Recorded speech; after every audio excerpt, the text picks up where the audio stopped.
Hi everyone, I am David Shimray from Manipur, India. I joined the Marathon MLCI 260 course for the first time. It was indeed a great day.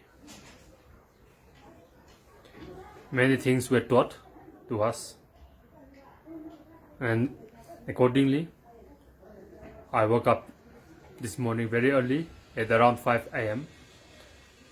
I drank 250 ml of water and did some exercises.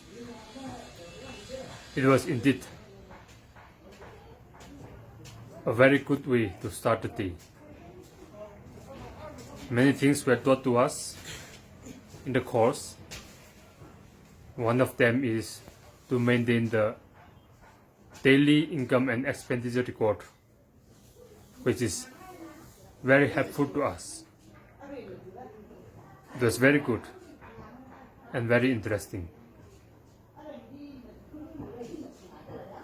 Long live NEEW, all the best, MLCI 260.